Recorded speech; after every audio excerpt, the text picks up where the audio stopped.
Karena ternyata ya, yang banyak menahan rezeki adalah dosa. Dalilnya hadis Bukhari. Kata Nabi SAW, tidak ada satu kaum yang menahan zakat harta mereka, atau dalam riwayat yang dikatakan tersebar di tengah-tengah mereka zina dan khamr. Riwayat lain menjelaskan tersebar maksiat, kecuali Allah akan menahan rezeki dari langit, menahan hujan, gak datang rezeki. Jadi kalau teman-teman masuk satu proyek, ternyata tertahan, proyek itu sudah jelas halal, maka pastikan teman-teman sekalian, bahwasanya jelas ini karena dosa kita. Jangan pernah salahkan orang, salahkan diri sendiri. Tidak ada istilah dalam Islam teman-teman sekalian, rezeki kita diambil orang lain. Saya ulangi, tidak ada dalam Islam istilah rezeki kita diambil orang lain. Demi Allah nggak ada. Kalau ada di benak Anda saat ini, hilangkan itu. Pernah ada seorang pengusaha, masih muda, di Surabaya, waktu saya sudah jelaskan tema tentang kenalilah Tuhan, Bapak akan bahagia, masalah tauhid, pengenalan Allah. Dia datang kepada saya, lalu dia mengatakan, Ustaz, saya sama teman-teman saya ini semuanya pengusaha. Ada 4-5 orang. Kami sama-sama masuk, semua punya perusahaan, sama-sama masuk ke satu proyek. 4 teman saya semuanya dapat, Ustaz. Saya sendiri nggak dapat. Dan kalau dilihat dari sisi ibadah, saya lebih baik daripada mereka. Karena saya hadir pengajian, mereka tidak. Saya tahu mereka. Saya sholat, mereka tidak sholat. Bagaimana memahami ini supaya saya tidak sangka buruk dengan Allah? Apa jawaban saya teman-teman sekalian? Satu kalimat. Belum rezeki Anda. Bukan rezeki Anda. Kalau sudah rezeki Anda sampai pasti. Nggak mungkin tidak. Nggak ada ceritanya orang lain ambil rezeki kita. Nggak mungkin. Mustahil. Gitu kan? Ibnu Qayyim rahimahullah teman-teman pernah melihat seekor ular buta di sebelah dia lagi jalan. Ular buta ini kelihatan kena selaput matanya warna putih. Lewat di dekat Ibnu Qayyim. Ibnu Qayyim lihat kebetulan dengan hikmah Allah. Lalu dia bilang ular ini buta. Terus tiba-tiba dia bilang, saya bicara dengan diri saya sendiri, saya ingin tahu bagaimana Allah Azza wa Jalla memberikan makan ular ini. Ibnu Qayyim diikuti ular tersebut. Ular itu berjalan. Bisa saja dimakan oleh hewan yang lain, tiba-tiba diserak. Tapi dia jalan. Makhluk Allah. Jalan di babun. Allah SWT penciptanya. Lalu kemudian tiba-tiba dia dapat sebuah pohon. Dia naik ke atas pohon itu. Sampai dia naik ke dahan. Ibnu Qayyim bilang, saya angkat kepala saya ke dahan itu. Saya temukan itu ada seekor burung kecil yang lagi bersihkan sayapnya. Burung ini karena asyik membersihkan badannya. Dia tidak tahu kalau ada ular sebelahnya. Ular karena buta matanya tidak tahu kalau ada burung itu. Tapi ular ini cium bau burung, tiba-tiba diterkam sama dia, lalu dimakan burung itu. Kata Ibnu Qayyim, subhanallah, yang telah memberikan makan ular yang buta matanya. Coba bayangkan teman-teman sekalian. Berapa banyak miliaran makhluk Allah berikan makan. Bagaimana bisa Anda mengeluh mengatakan tidak dikasih rezeki sama Allah? Tinggal bergerak. Seorang ulama yang lain pernah selesai kebun kurmanya dibersihkan. Dia capek sekali. Dia keluar dari kebunnya, dia lihat di depan kebun, di sebelah kebunnya ada sebuah sungai luas. Dia duduk di atas sungai itu. Di pinggir sungai itu maksud saya. Duduk di pinggir sungai. Lalu ada satu batang pohon di atas air lagi mengapung. Di atasnya ada burung bangau, kakinya patah, matanya buta. Di atas batang pohon. Orang ini bilang, saya ingin lihat bagaimana Allah Azza wa Jalla memberikan rezeki burung ini. Dari kejauhan tiba-tiba setelah beberapa saat ada burung elang datang. Mencengkram ikan di situ, dekat situ diambil, kemudian ikan itu dia naik, burung elang ini lepas cengkramannya dengan hikmah Allah, lepas cengkramannya, jatuh ikan itu subhanallah di depan burung bangau yang buta di atas batang pohon, bukan jatuh lagi ke air, jatuh ke situ dengan hikmah Allah. Burung elang pergi tidak ambil lagi, burung bangau cium bau ikan tinggal turunkan kepalanya makan, selesai konsepnya. Berapa banyak kejadian seperti ini teman-teman sekalian. Kenapa harus ragu bahwasanya Allah SWT akan memberikan kepada kita rezeki? Maka harus dipahami poin-poin seperti ini. Rezeki akan tertahan dengan dosa. Maka kalau ada sesuatu yang masih tertahan dan kita sudah tahu konsep, pahami kalau itu mungkin bukan rezeki kita, tapi tidak ada masalah, kita hubungkan dengan bertaubat kepada Allah. Bisa saja mungkin karena ada dosa kita. Pastikan teman-teman, kalau ada seseorang berzina di malam harinya, besok akan banyak kendala-kendala di kantornya, di usahanya, atau dia berdusta, pasti ada masalah. Pasti. Tidak mungkin tidak. Saya yakin teman-teman mungkin punya pengalaman kalau dalam masalah seperti ini. Artinya kalau ada dosa pasti akan nyangkut tuh. Ada masalah. Kalau tidak terbuka, mengalir seperti air. Saya temukan ulama-ulama di Saudi, Masya Allah, hidupnya dari pagi sampai malam teman-teman sekalian, semuanya ibadah. Majelis ilmu, dari majelis ilmu ke majelis ilmu, dari masjid ke masjid. Gak pernah terputus rezekinya. Saya tahu guru saya, Syekh Saleh Suhaimi, beliau pengajar di Masjid Nabawi, dan salah satu istri beliau dalam salah satu akhwat kita yang pernah ikut pengajian saya, kuliah di Unhas dari daerah Buton. Sekarang sama-sama beliau di Madinah. Sudah lebih dari 10 tahun, Masya Allah, rumah tangganya dan sudah punya 1 orang anak. Beliau ini buta matanya. Buta matanya, subhanallah. Tapi hafal 30 juz Al-Quran. Jadi ulama besar, banyak kitab-kitab yang dihafal oleh beliau. Termasuk orang kayanya Madinah. Banyak. Rumahnya di Madinah mewah sekali, besar. Gitu kan? Kemudian juga keturunannya banyak. Dia bernikah poligami sampai 4 istri. Buta matai. Saya pernah datangi rumahnya beliau. Kemudian beliau dari lantai 4 turun. Rumah sekarang sudah berubah, rumah yang lama. Beliau pernah ngontrak satu building besar, ada beberapa rumah. Itu beliau turun dari atas. Dengar saya datang, beliau turun. Tidak dipegang sama siapapun. Buta matanya turun sendiri dari tangga. Orang turun seperti bukan orang buta, subhanallah. Jalan kemana-mana di Indonesia, saya masukkan, dia bilang sama saya, Khalid, saya mau nginap di hotel, tapi hotel yang bagus. Saya sempat bertanya, dari mana Syekh bisa tahu ini hotel bagus atau enggak ya? Dia minta, saya mau hotel bintang 5. Saya punya kemampuan, saya mau bayar. Saya mau nikmatin. Baiklah. Saya carikan hotel bintang 5 di Jakarta, dapat. Waktu masuk hotel dia bilang, Khalid, pegang saya mau pegang ranjangnya. Demi Allah teman-teman diraba sama dia ranjangnya. Lemarinya, baik, ini bagus. Dia bisa tahu, saya mau yang ini. Kemudian dibayar sama dia, dinikmatin gitu. Orang buta subhanallah bisa Allah bukakan banyak sekali. Tidak mungkin orang yang, saya yakin ini justru karena berkah ilmunya, berkah Al-Quran yang dia hafal, berkah sedekahnya luar biasa. Dia kalau berangkat teman-teman sama ulama-ulama yang lain datang ke Indonesia, adakan daurah pesantren kilat, pasti dia yang bayarin. Dia bayarin hotelnya, dia bayarin makannya, dia yang bersedekah. Dan saya lihat luar biasa rezeki Allah keluarkan gitu. Sampai saya waktu mau bayar kamar hotel dilarang sama dia. Sudah dibayar semua, Khalid. Bayar semua dari awal, sudah dibayar semuanya. Jadi saya melihat teman-teman sekalian, orang kalau justru jauh dari dosa-dosa, maka Allah Azza wa Jalla akan bukakan pintu rezeki. Imam-imam Masjid Haram dan banyak ulama-ulama yang lain, semuanya mereka mampu. Allah bukakan. Jadi jangan salah paham teman-teman sekalian. Orang-orang kafir yang sedang antum lihat, yang anda lihat terbuka rezekinya, jangan salah paham. Tidak ada di antara mereka yang murni lepas dari hutang. Coba telusurin deh. Mobilnya mewah, tapi hutang semuanya. Usahanya banyak, tapi hutang semuanya. Berkah dari mana ini? Bukankah pada saat meninggal kemudian disita oleh bank-bank, akhirnya terbengkalai keluarganya? Dan seterusnya. Banyak hal teman-teman sekalian. Oleh karena itu dekatkan diri dengan Allah. Perbanyak istighfar. Bertobat kepada Allah subhanahu wa ta'ala. Maka Allah akan bukakan. Jadi dosa itu seperti teman-teman penyumbat ya. Di saluran air ada penyumbatnya. Kalau kita istighfar, kita sedang menarik sumbatan itu. Airnya jadi lancar nanti. Hasan Basri pernah didatangi oleh 3 orang. Hasan Basri seorang ulama tabi'in yang tadi juga saya sudah sebutkan kisahnya di awal pertemuan kita. Beliau pernah kedatangan 3 orang. 3 orang ini minta nasihat. Karena selalu dia nasihatin orang. Hasan Basri terkenal kalau bicara teman-teman surga, neraka, kematian. Nasihatnya selalu berkisar di situ. Jadi orang merasa imannya bertambah. Ringkas cerita, datang 3 orang ke rumahnya, yang satu mengatakan, wahai imam, saya sudah lama menikah tidak punya anak. Saya sama istri saya, dibawa istrinya sama dia, sudah lama berobat, sudah 10 tahun menikah nggak punya anak. Dan sudah berobat sana sini sama tabib tidak sembuh-sembuh. Apa saran anda? Sudah ikhtiar. Kata Hasan Basri, perbanyak istighfar. Bukan baca ya, perbanyak istighfar. Orang ini pergi. Kemudian masuk orang kedua. Hai imam, saya sudah lama sakit.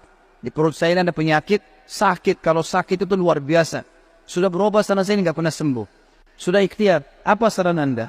Kata Hasan Basri, perbanyak istighfar. Lalu yang ketiga mengatakan, masuk orang yang ketiga, wahai imam, saya sudah lama bekerja keras. Tidak pernah kaya seperti fulan. Ditunjuk orang kaya di kampung itu. Maka saran anda apa? Dia bilang perbanyak istighfar. Perbanyak istighfar.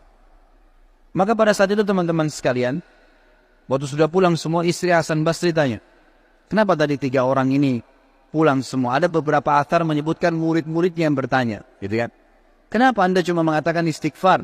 Kenapa Anda tidak pandu mereka? Mungkin yang satu butuh modal, yang satu butuh tabib, dokter, satu butuh obat mungkin. Kata dia, tidakkah kalian sudah dengar kalau mereka sudah ikhtiar, tinggal ada penghambatnya nih, dan penghambatnya adalah dosa-dosa mereka. Dan Allah sudah berfirman dalam surah Nuh, surah nomor 71 ayat 10-12. A'udzubillahi minasyaitonirrajim. Nabi Nuh berkata kepada kaumnya, "Faqultu astaghfiru rabbakum innahu kana ghaffara."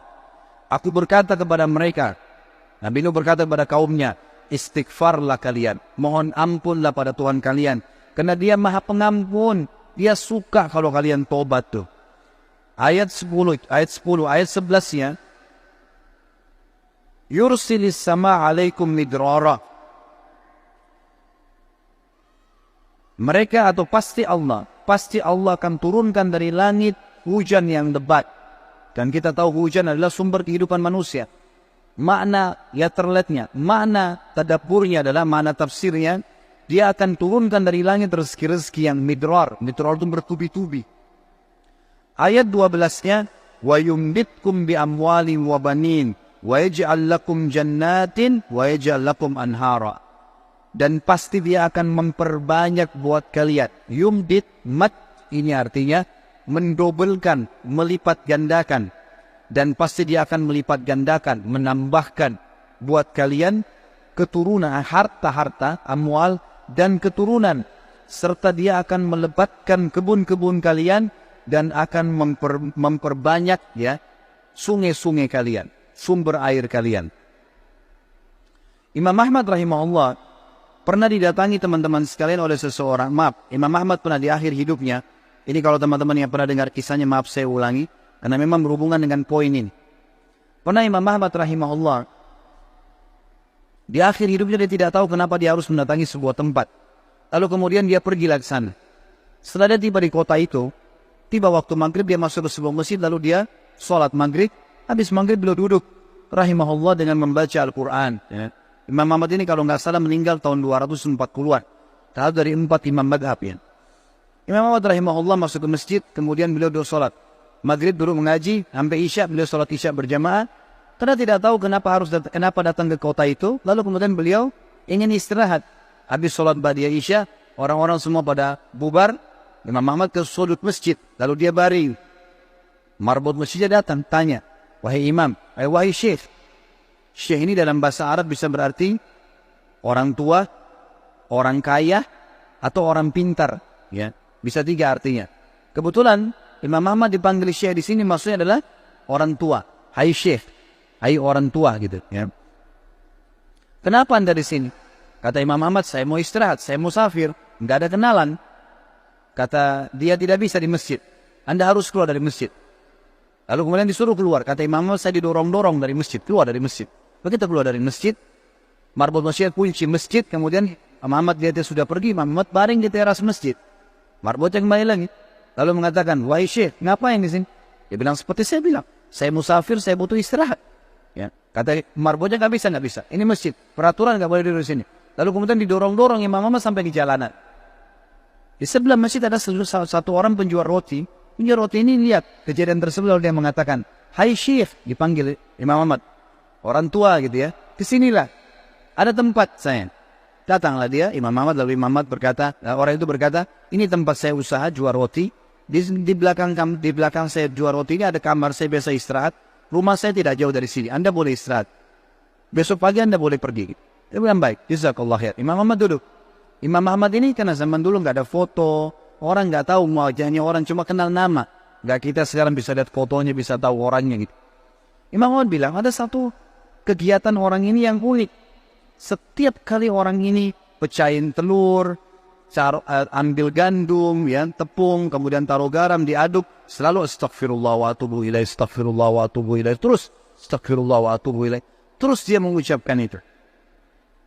Maka yang terjadi adalah Imam Ahmad bertanya, berapa lama kau amalkan ini? Sudah berapa lama kau amalkan? Kebetulan Imam Ahmad ini di akhir hidupnya sudah sangat tua. Orang ini juga seumur Imam Ahmad. Dia bilang, sudah lama, dari saya masih muda. Kata Imam Ahmad, apa hasilnya istighfarmu ini? Dia bilang, semua yang saya minta sama Allah dikabulkan. Apa saja. Belum pernah saya minta sama Allah nggak dikabulkan. Tinggal satu yang sudah bertahun-tahun saya minta belum Allah kasih. Kata Imam Ahmad, apa itu? Dia bilang, saya minta agar dipertemukan dengan Imam Ahmad. Maka Imam Ahmad bertakbir mengatakan, Allahu Akbar. Karena istighfarmu inilah, ya, Allah subhanahu wa ta'ala mengutus saya datang ke kotamu ini dan saya tidak tahu kenapa saya datang. Karena istighfarmu lah, marbot masjid melarang saya tidur di masjid dan saya didorong-dorong. Istighfarmu lah yang membuat kau menawarkan saya untuk datang dan nginap di tempatmu. Saya Ahmad bin Hanbal. Allah Azza wa Jal datangkan Imam Ahmad ke rumahnya karena istighfarnya. Ini luar biasa. Kisah seorang ibu yang berada di wilayah Kashmir. Kisah belum lama terjadi. Ibu ini rupanya punya, kalau saya tidak salah, cucu atau ada anaknya perempuan kena penyakit tulang, sakit. Ibu ini selalu berdoa kepada Allah SWT sambil beristighfar karena dia sudah bawa ke dokter di sekitar rumah situ, di sekitar kampungnya tidak ada, gitu kan? Nggak ada yang bisa tanganin. Mereka cuma bilang ada satu dokter, ya, yang mampu menangani ini, tapi di India. Dia di India. Dan dokter itu Muslim, ahli spesialis tulang. Cuma dia yang bisa. Ibu ini tahu dia tidak punya kemampuan uang beli tiket pesawat atau kendaraan, mau bayar dokter tidak mungkin. Maka ibu ini memperbanyak doa dan istighfar. Selalu istighfar kepada Allah. Ya Allah, kalau ada dosa maafkanlah, sembuhkan anak ini. Ya Allah, pertemukan sama dokter itu, mudahkan supaya anak saya ini berobat. Ringkas cerita, dokter yang tadi jadi target ini keluar dari India. Ada acara, dia naik pesawat melewati wilayah Kashmir tadi. Tiba-tiba pilotnya bilang, pesawat ini badai, lagi hujan deras, nggak bisa pesawat lanjut nih, harus turun di wilayah itu. Turunlah pesawat itu. Begitu turun, tiba di bandara, kata dokternya, saya harus ini, ada seminar, saya harus hadiri. Berapa jauh dari sini? Orang itu bilang, target Anda sekitar 4 jam dari sini. Kata dokter, baik, saya mau sewa mobil. Ya, masih bisa keburu, gitu kan, masih sekitar 6-5 jam lagi acaranya, 5-6 jam lagi. Begitu dia sewa mobil, jalan sedikit dari bandara, ternyata ya, hujan makin keras. Kata supirnya, nggak bisa kita jalan. Kalau jalan ini paksa ini bisa kita dihancurin oleh badai. Kata dokternya, baiklah kita istirahat. Mampir di pinggir, mampir ke sebuah rumah. Rumah itu rumah tua, rumah kayu. Lalu tabibnya ini, dokter ini naik ke rumah itu, berteduh, ketuk-ketuk, ucapin salam, dijawab waalaikumsalam, keluarlah seorang ibu. Lalu kemudian dokter ini bilang, maaf, kami ini musafir, hujan lebat, bisa berteduh di sini? Kata ibunya, silahkan. Lalu ibunya itu mengambilkan minuman, dihidangkan minuman. Waktu sementara duduk di ruang tamu, anak perempuan si ibu ini lagi nangis-nangis kesakitan tulangnya. Ini ibu yang tadi sakit tulang. Ini dokter yang jadi target. Sampai di rumahnya. Lalu kemudian dia berkata, tabib ini, kenapa ya anaknya ibu? Dia bilang sakit tulang. Kenapa kok sakit? Kenapa nggak dibawa ke dokter? Sudah. Tapi kata dokter semua tidak bisa sembuh. Dan dokter yang bisa tangani cuma seorang dokter di India namanya Fulan. Disebutkan namanya dokter ini. Dokternya tiba-tiba nangis lalu berkata, segala puji bagi Allah subhanallah yang telah mendatangkan saya ke rumah ibu. Saya ini dokter yang ibu sedang targetkan. Allah datangkan dokter itu ke rumahnya justru karena istighfar. Karena doanya kepada Allah SWT. Tidak pakai biaya, malah dokter itu biayai gratis dan datang ke rumahnya. Seperti itu, dan banyak ribuan kisah begini teman-teman sekalian yang berhubungan dengan istighfar.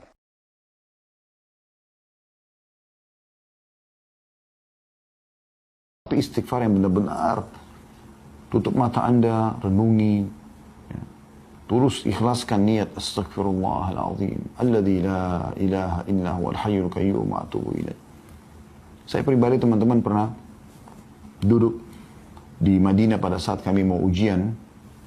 Itu saya duduk sambil coba baca pelajaran, belum faham-faham teman-teman. Kemudian saya tiba-tiba mengingat dulu ada satu dosen tingkat 2 kuliah di dakwah waktu itu. Kemudian dia mengatakan atau kita pelajari hadis termasuk dengan sanad-sanadnya, yang siapa yang membaca astaghfirullahaladzim alladzi la ilaha illa huwal hayyul qayyum wa atubu ilaih, ada sifat Allah al-hayyul qayyum yang maha hidup dan terus menerus mengurus makhluknya. maka akan diampuni dosanya walaupun sebanyak buih di lautan. Subhanallah, saya berapa kali baca, nggak paham-paham dan tidak konsentrasi. Pecah konsentrasi. Sebentar berdiri ngambil air zam-zam, sebentar kembali lagi. Sebentar tersibukkan dengan mengkonsumsi ada cemilan yang saya bawa. Sebentar saya sempat menghayal sejenak, ini kok nggak fokus ya. Maka saya coba baca istighfar ini teman-teman. Sekali saya baca, dengan saya niat renungi, belum terasa apa-apa. Tapi begitu saya ulangin 5, 6, 7 kali, tapi terus dengan tenang, dengan konsentrasi, beda sekali subhanallah. Saya merasa seperti ada semangat baru yang membuat akhirnya saya lebih semangat dan muncul tiba-tiba. Setelah itu saya baca, alhamdulillah saya faham pelajaran tersebut dan nilainya Masya Allah, tabarakallah, besoknya luar biasa, memuaskan itu. Jadi ini luar biasa teman-teman sekalian. Jadi memang istighfar itu bukan hanya sekedar memaafkan, bukan hanya sekedar pengakuan penyesalan, permohonan maaf kepada Allah pada saat kita berdosa, tapi memang untuk memberikan solusi dari setiap permasalahan kita. Bahkan Nabi SAW mengatakan tadi memberikan rezeki dari tempat tidak disangka-sangka. Ya. Kemudian beliau mengatakan juga Allah memerintahkan kepada nabinya Sallallahu Alaihi Wasallam, Nabi Muhammad SAW di akhir dakwah beliau dalam menyebarkan agama Allah dan kesungguhan beliau di jalannya untuk beristighfar. Nabi Muhammad SAW sudah berdakwah, sudah dengan pengorbanan luar biasa, Allah tetap suruh ikutkan dengan istighfar. Jadi istighfar sekali lagi, saya ulangi, bukan hanya sekedar kalau kita berbuat dosa, tapi rutinkan, berusaha agar selalu istighfar setiap saat. Karena manfaatnya besar sekali. Perhatikan Allah jelaskan dalam Al-Quran, dalam surah An-Nashr, ya, surah An-Nasr, An-Nasr ya, kemenangan. Ayat 1 sampai ayat 3. A'udzubillahi minasyaitonirrajim. Idza ja'a nasrullahi wal fath wa ra'aitan nasa yadkhuluna fi dinillahi afwaja fasabbih bihamdi rabbika wastaghfirhu innahu kana tawwaba. Ya. Yang artinya apabila telah datang pertolongan Allah dan kemenangan, apabila telah datang pertolongan Allah dan kemenangan, dan engkau melihat hai Muhammad manusia berbondong-bondong masuk agama Allah, maka bertasbihlah ya, kepada Tuhanmu dengan memuji Tuhanmu dan memohon ampunlah, istighfarlah, sesungguhnya Dia Maha menerima taubat hamba-hambanya.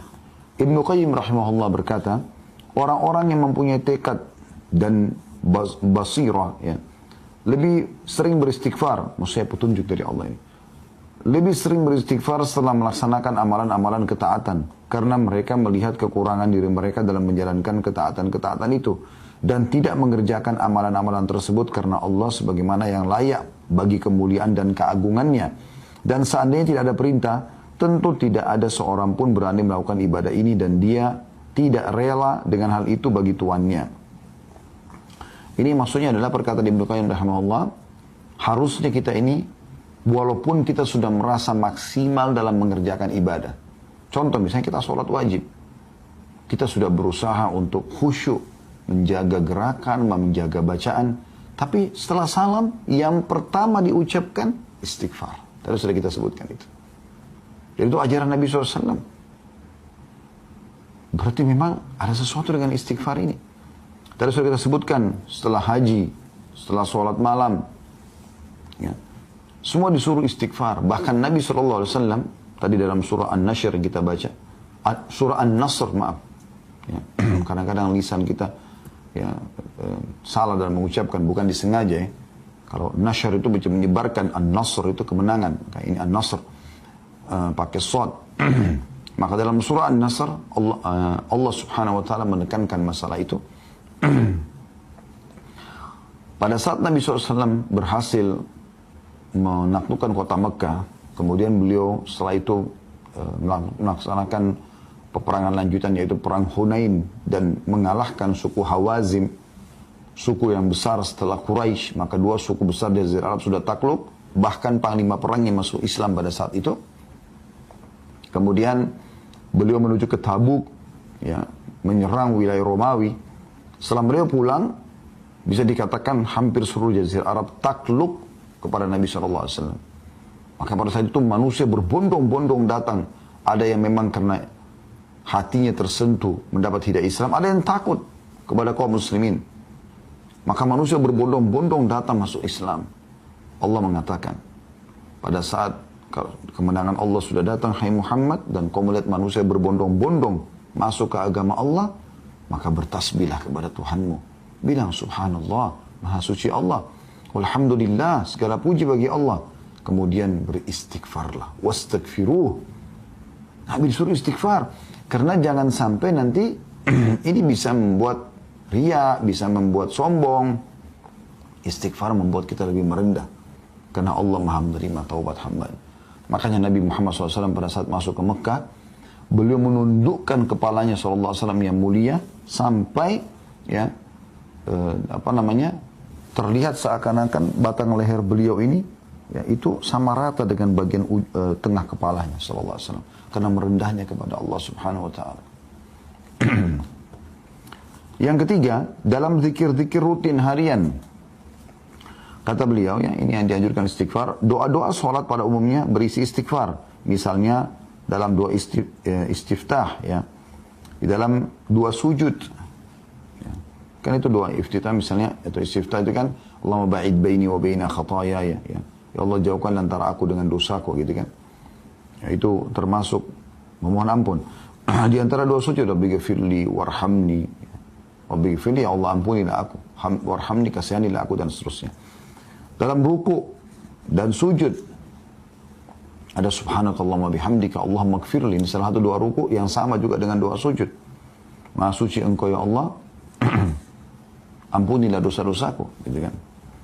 Ketika Abu Bakar radhiyallahu anhu memohon atau meminta kepada Nabi SAW agar mengajarinya doa yang akan dia ucapkan dalam sholat khusus, Abu Bakar minta doa khusus, ya Rasulullah, saya minta doa khusus dari Anda, saya baca dalam sholat saya. Lalu Nabi SAW memerintahkan membaca Allahumma inni zalamtu nafsi zulman kathiran wa la yakfiru dhunuba illa ant faghfirli min indika warhamni innaka antal ghafurur rahim. Ya Allah, sungguhnya aku telah banyak berbuat kezaliman, dosa maksudnya, kepada diriku, dan tidak ada yang mengampuni dosa-dosa selain engkau. Maka ampunilah aku dengan ampunan dari sisimu dan rahmatilah aku, sesungguhnya engkau maha pengampun lagi maha penyayang. Hadis riwayat Bukhari, Muslim, dan juga Ahmad. Artinya hadis ini hadis sahih. Padahal Abu Bakar waktu itu bukan sedang melakukan dosa. Beliau datang kepada Nabi SAW minta diajarkan doa khusus, dan doanya mengatakan Allahumma inni zalamtu nafsi zulman katsira. Ya Allah, aku telah menzalimi diriku dengan kezaliman yang banyak. Padahal Abu Bakar bukan radhiyallahu anhu melakukan dosa pada saat itu, ya. Demikianlah, kata beliau, Anda mengetahui bahwa tidak ada tempat pun yang di dalamnya disyariatkan berdoa dalam sholat, melainkan di dalamnya disyariatkan beristighfar. Dalam zikir-zikir pagi dan petang disyariatkan supaya berdoa dengan sayyidul istighfar, tuannya istighfar. Yang Anda sudah tahu tentu, Allahumma anta rabbi, sudah pernah kita bahas itu ya. Ya Allah, engkau adalah penciptaku. Allahumma anta rabbi la ilaha illa anta khalaqtani, tidak ada Tuhan yang berhak disembah kecuali engkau, engkau telah menciptakan aku. Wa ana abduka, aku adalah hambamu. Wa ana ala ahdika, dan aku selalu sesuai dengan perjanjian denganmu. Wa wa'dika, dan janji-janjimu. Mastata'tu, semampuku. A'udhu bika min syarri ma sana'tu, aku berlindung kepadamu dari semua keburukan yang aku lakukan. Abu'u laka bi ni'matika alayya, aku mengakui semua nikmatmu padaku. Wa abu'u bi dzambi, dan aku akui semua dosa-dosaku. Faghfirli, maafkanlah aku. Fa innahu la yaghfiru dzunuba illa anta, karena tidak ada yang bisa mengampuni dosa kecuali engkau. Apa kata Nabi SAW? Anda kalau pegang bukunya di situ, hadis riwayat Bukhari dan juga Ahmad, man qalaha minan nahari mukinan biha famata min yaumi qabla an yumsiha fahuwa min ahli jannah. Siapa yang membaca tadi itu, saya istighfar, tuannya istighfar yang baru saya sebutkan tadi, pada waktu siang atau pagi hari dengan meyakininya, betul-betul tulus baca, mohon ampun dari Allah, lalu dia mati pada hari tersebut sebelum sore, maka dia termasuk penghuni surga. Lalu lanjutan hadisnya, wa man qala minal laili wa huwa muqinun biha famata qabla an yusbiha fa huwa min ahli jannah. Dan siapa yang mengucapkan ini di sore hari, di malam hari, atau di petang atau di malam hari ya, dan dengan penuh keyakinan, maka dia mati sebelum pagi hari, dia termasuk ahli surga. Yang keempat, anjuran beliau mengatakan senantiasa beristighfar setiap saat. Inilah wirid rutin Nabi SAW, padahal beliau telah diampuni dosanya yang telah lalu dan akan datang. Dari Al-Aghar Al-Muzani radhiyallahu anhu, dia mengatakan, bahwasanya Rasulullah SAW bersabda, innahu la yughanu ala qalbi wa inni la astaghfirullah fil yawmi mi'ata marrah. Sesungguhnya terkadang hatiku tertutupi oleh sesuatu dan sungguhnya aku beristighfar kepada Allah dalam sehari 100 kali. Hadis ini riwayat Muslim. Jadi kalau Nabi SAW istighfar 100 kali, Anda bagaimana? Kita bagaimana, saya dan Anda? Harusnya kita ikuti Nabi SAW. Padahal beliau sudah diampuni dosanya yang lalu dan yang akan datang. Juga dalam riwayat Abu Hurairah radhiyallahu anhu dia menuturkan, aku mendengarkan Rasulullah SAW bersabda, wallahi inni la astaghfirullah wa atubu fil yawmi akthara min 70 marrah. Beliau bersumpah atas nama Allah mengatakan, demi Allah, untuk memastikan agar umatnya tidak usah ragu dengan ini. Sesungguhnya aku beristighfar dan bertobat kepada Allah dalam sehari lebih dari 70 kali. Hadis ini riwayat Bukhari. Ya. Jadi lebih dari 70 kali nyambung dengan hadis yang sebelumnya tadi. Beliau mengatakan 100 kali. Lebih dari 70 kan bisa 100. Dan disentuhkan sudah di hadis yang pertama tadi kalau 100 kali beliau membacanya. Dan Ibnu Umar meriwayatkan juga, dia menuturkan, inna kunna la na'uddu li Rasulillahi sallallahu alaihi wasallam fil majlisil wahidi mi'ata marrah. Rabbi gfirli wa tub alayya innaka anta tawwabur rahim. Sesungguhnya kami biasa menghitung bahwa dalam satu majlis Rasulullah SAW mengucapkan doa ini 100 kali. Wahai Tuhanku, ampunilah aku dan terimalah taubatku. Sesungguhnya engkau maha penerima taubat lagi maha penyayang. Hadis riwayat Abu Dawud, Tirmidzi dan dikatakan hadisnya hasan sahih. Rabbi gfirli wa tub alayya innaka anta tawwabur rahim. Nabi SAW membacanya dalam satu majlis 100 kali. Dari riwayat ini kita bisa lihat bahwasanya bukan berarti angka istighfar dipatok 100 kali. Tapi bisa bermakna bahwasanya Nabi SAW di setiap kali kesempatan membaca minimal 100 kali. Atau membaca 100 kali istighfar. Ya. Artinya dalam sehari bisa lebih daripada itu. Maka boleh orang seperti dulu kita berusaha selalu istighfar setiap saat. Pokoknya jangan diam teman-teman sekalian. Diam Anda itu zikrullah, berdoa, memuji Allah kah, bertakbir kah, bertahlil kah, beristighfar kah, terus. Dalam banyak doa yang diucapkan oleh Nabi SAW, beliau senantiasa memohon ampun kepada Allah. Seperti misalnya dari Aisyah radhiyallahu anha, beliau berkata, ma sallan nabiyyu sallallahu alaihi wasallam salatan ba'da an nazalat alaihi idza jaa nasrullah wal fathu illa yaqulu fiha subhanaka rabbana wa bihamdika allahumma ighfirli. Tidaklah Nabi SAW melaksanakan solat setelah turunnya ayat surah An-Nasr tadi ya. Pada saat datang kemenangan Allah, idza jaa nasrullah wal fathu, kecuali beliau selalu membaca subhanaka rabbana wa bihamdika allahumma ighfirli. Maha suci engkau wahai Tuhan kami dan segala puji bagimu ya Allah, ampunilah aku. Saya ulangi, maha suci engkau ya Allah, subhanaka rabbana, maha suci engkau wahai Tuhan kami, wa bihamdika, dan puji-pujian untukmu. Allahumma ighfirli, ya Allah ampunilah aku. Dari Nabi SAW selalu baca ini, Allahumma ighfirli, Allahumma ighfirli.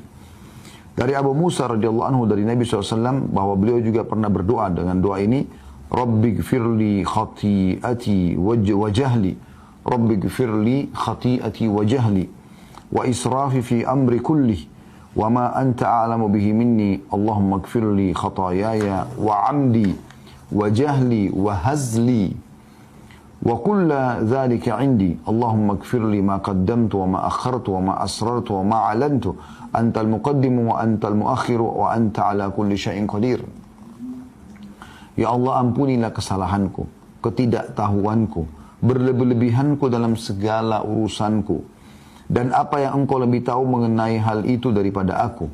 Ya Allah, ampunilah kesalahanku, kesengajaanku, ketidaktahuanku dan kelemahanku, semua itu ada padaku. Ya Allah, ampunilah dosa-dosaku yang telah lalu dan akan datang. Apa yang aku lakukan secara sembunyi-sembunyi dan secara terang-terangan. Engkau lah yang maha mendahulukan dan engkau lah yang maha mengakhirkan. Dan engkau maha kuasa atas segala sesuatu. Hadis riwayat Bukhari dan Muslim. Dan Nabi SAW sering baca ini. Perhatikan teman-teman, lafadznya luar biasa. Ya, lafadznya luar biasa. Ya Allah, ampunilah kesalahanku dan ketidaktahuanku dan berlebih-lebihanku dalam semua urusanku. Karena Nabi SAW tidak berlebihan. Tapi beliau merendah di hadapan sang pencipta Allah. Ini luar biasa. Dan apapun yang engkau ketahui, atau engkau lebih tahu daripada aku. Ya Allah, ampunilah kesalahanku, diulangi lagi. Kesengajaanku, ketidaktahuanku, dan kelemahanku. Semua itu ada padaku. Jadi beliau mengucapkan luar biasa. Ya Allah, ampunilah dosa-dosaku yang lalu dan akan datang.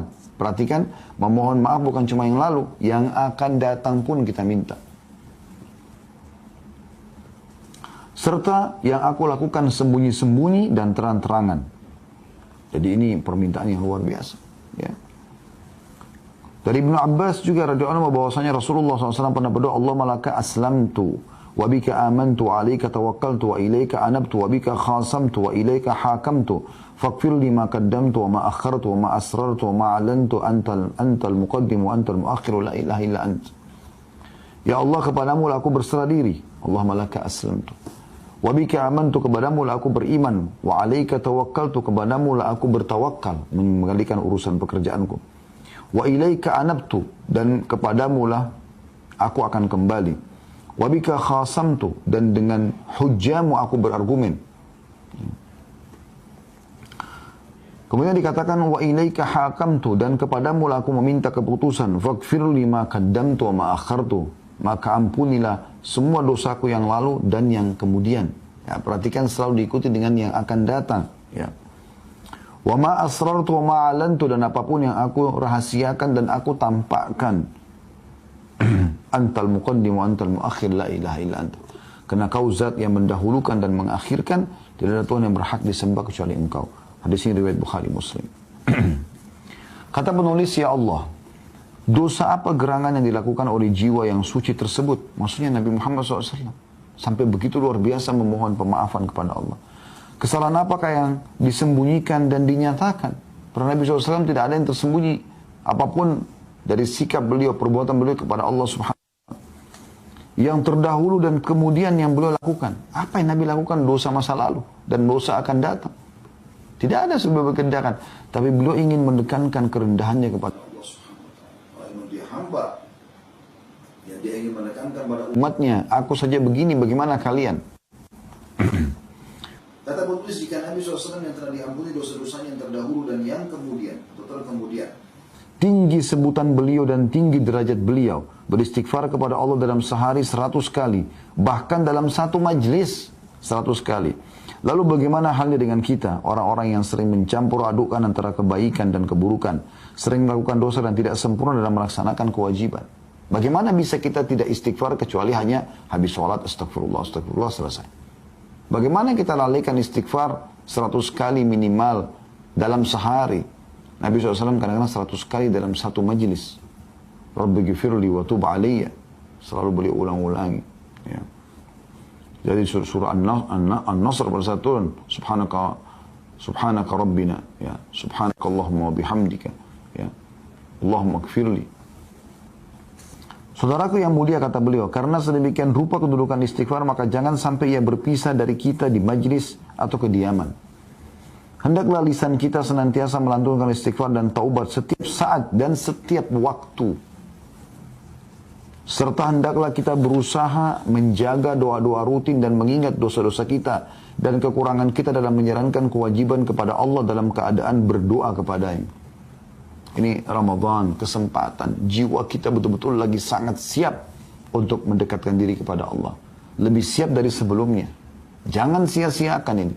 Sehingga nanti akan Anda sudah seperti orang yang punya bekal yang sangat bagus, punya sangat kuat setelah Idul Fitri nanti.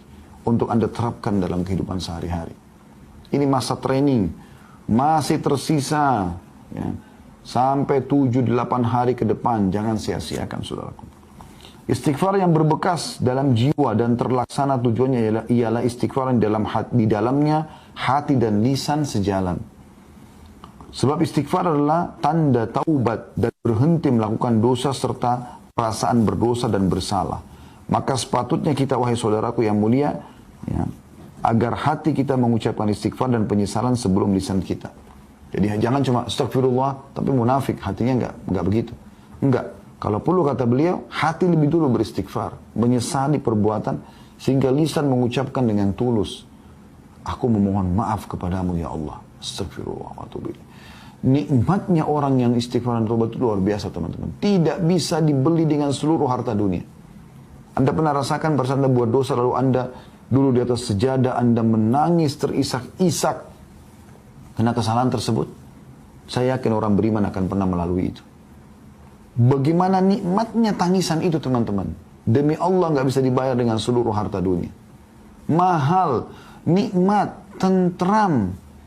Rasanya kita pada saat itu pun kalau mati siap bertemu dengan Sang Pencipta Allah. Kenapa kita nggak lakukan ini setiap saat? Semoga Allah mudahkan kita bisa melakukan istighfar selalu setiap saat dan taubat kepadanya. Sehingga selalu saja kita mendapatkan di buku amal kita, selalu ada istighfar. Ingat para salaf saleh mengatakan tidak ada sesuatu yang lebih dicintai oleh seseorang nanti yang menemani di kuburan dibandingkan istighfarnya. Sebagian mereka mengatakan kalau sungguh bahagia orang yang di buku amalnya setiap 2 baris dia temukan istighfar. Sehingga kalau ada kesalahan dimaafkan, ada kesalahan dimaafkan. Itu luar biasa. Kata beliau, istighfar wahai saudaraku yang mulia, ada Allah Maha Suci dan Maha Tinggi. Disebutkan dari Ali radhiyallahu anhu bahwasanya Rasulullah SAW bersabda, Inna rabbaka ya'jabu min abdihi idha qala rabbi gfirli dhunubi. Wa ya'lamu annahu la yakfiru dhunuba ghairi. Sesungguhnya Tuhanmu kagum kepada hambanya. Allah kagum kepada siapa? Apabila seseorang mengucapkan wahai Tuhanku, ampunilah dosa-dosaku. Sedangkan dia mengetahui bahwa tidak ada yang dapat mengampuni dosa melainkan aku, kata Allah. Hadis riwayat Abu Daud, Tirmidzi, dan dikatakan hadisnya hasan sahih. Allah kagum kepada kita. Siapa kita ini mau dikagumi oleh Allah? Kalau kita dikagumi oleh seseorang saja sosok mungkin yang juga punya nama, kita sudah sangat bangga luar biasa. Kalau nama Anda disebutkan di medsos oleh seseorang, Anda pasti bangga. Apalagi orang itu kalau terkenal. Bagaimana dengan Sang Pencipta Allah kagum dengan lisan dan hati kita beristighfar. Merendah kepada Sang Pencipta Allah. Dan ingat, selalu saya ulangi lagi teman-teman. Ya. Istighfar bukan hanya pada saat dosa terjadi. Iya, Anda butuh istighfar pada saat itu. Tapi tema kita ini, berusaha selalu istighfar setiap saat. Ya. Itu bukan hanya karena itu. Ingat hadis tadi yang sudah saya sampaikan. Man lazima istighfar ja'alallahu lahu min kulli hammin faraja. Siapa yang melazimi istighfar, merutinkannya selalu lisannya dan hatinya astagfirullah, atubu ilaih, sambil jalan, sambil lip, sambil belanja, sambil menyelesaikan pekerjaannya. Tidak mengganggu apa-apa. Cuma lisan sama hati. Allah akan berikan kesenangan ya, dari kesedihannya. Diganti kesedihan menjadi kesenangan. Wa min kulli dikin makhraja, dan dari setiap kesempitan jalan keluar. Wa warzaqallahu min haitsu la yahtasib, dan Allah akan berikan rezeki dari tempat tidak disangka-sangka. Ini luar biasa. Kemudian beliau tutup dengan hadis yang lain adalah diriwayatkan oleh Hakim dari hadis Ali radhiyallahu anhu, innallaha ta'ala la ya'jabu min al-'abdi idza qala la ilaha illa anta inni qad zalamtu nafsi faghfir li dhunubi innahu la yaghfiru dhunuba illa ant. Qala 'abdi 'arafa anna lahu rabban yaghfiru wa yu'aqib. Sesungguhnya Allah benar-benar kagum kepada seorang hamba apabila dia mengucapkan tidak ada Tuhan yang berhak disembah kecuali Engkau. Coba pelan-pelan ucapkan ini. Tidak ada Tuhan yang berhak disembah kecuali Engkau. Sesungguhnya aku telah menzalimi diriku. Aku telah melakukan dosa dan ini kezaliman terhadap diriku. Maka ampunilah dosa-dosaku. Bersihkan semua itu ya Allah. Sesungguhnya tidak ada yang dapat mengampuni dosa-dosa kecuali Engkau. Maka Allah berfirman, hamba-Ku mengakui bahwa dia mempunyai Tuhan yang akan dapat mengampuni dan menghukumnya. Hadis riwayat Al-Hakim. Dalam riwayat lain yang sudah kita bacakan ya, hadisnya, Anda masih ingat sebagai penutup adalah ada sempat di halaman 77 ya. Dari Abu Hurairah radhiyallahu anhu, saya ingin teman-teman kita tutup dengan hadis ini. Diriwayatkan dari dalam Sahihain riwayat Bukhari Muslim bahwasanya Nabi SAW bersabda, Inna abdan asaba dhanban faqala Rabbi adnabtu faghfirli faqala rabbuhu alima abdi anna lahu rabban yakfiru dhanba wa ya'khudhu bihi ghafartu li abdi. Sesungguhnya seorang hamba melakukan dosa maka dia berkata, wahai Tuhanku, aku telah melakukan satu dosa, ampunilah aku. Maka Tuhannya berfirman, Allah langsung merespon pada saat itu. Hambaku tahu bahwa dia mempunyai Tuhan yang mengampuni dosa dan menghukum karenanya. Aku telah mengampuni hambaku ini. Nah, dia tulus, dia ikhlas mau kembali kepada Allah. Thumma makatha ma sya'allahu thumma asaba dzamban. Kemudian orang itu pun tinggal selama yang Allah kehendaki, maksudnya melalui umurnya. Kemudian dia beberapa waktu setelah itu melakukan dosa lagi. Faqala, ya. Thumma makatha, kemudian dia tinggal, Masya Allah, sesuai yang Allah tentukan waktu untuk dia. Thumma asaba dzamban, kemudian dia berbuat dosa lagi. Faqala alima abdi anna lahu rabban yakfiru dzam wa ya'khudhu bihi. Ghafartu li abdi. Kemudian dia ulangi lagi kalimatnya tadi. Dia memohon ampun kepada Tuhan. Lalu Allah mengatakan, hambaku mengetahui bahwasanya dia punya Tuhan yang mengampuni dosa dan memaafkan. Maka aku telah ampuni hambaku ini. Kemudian dia terjerumus lagi dalam dosa. Thumma asaba dzamban faqala rabbi aznabtu akhar faghfirli. Ya Allah, aku buat dosa lagi. Nyesal lagi. Ampunilah aku. Qala alima abdi anna lahu rabban yakfiru dzam wa ya'khudhu bihi. Hamba ini tahu kalau dia punya Tuhan yang bisa memaafkan dan akan membebaskannya. Qad ghafartu li abdi faly'amal ma syaa. Maka aku telah ampuni hambaku, maka dia boleh berbuat sekarang. Maksudnya silakan dia sekarang lakukan ketaatan, ya. Karena memang aku sudah maafkan kesalahannya itu. Jadi subhanallah, dalam hadis yang lain juga, mohon maaf tadi saya katakan penutupan, tapi saya terlintas hadis ini juga mulia. Ya, kata Nabi SAW, beristighfar kepada Tuhan kalian, karena Tuhan kalian tidak akan pernah bosan sampai kalian bosan. Jangan pernah merasa dosa itu tidak dimaafkan. Selama Anda masih hidup, beristighfar, bertobat, kesempatan mas. Allahu a'lam.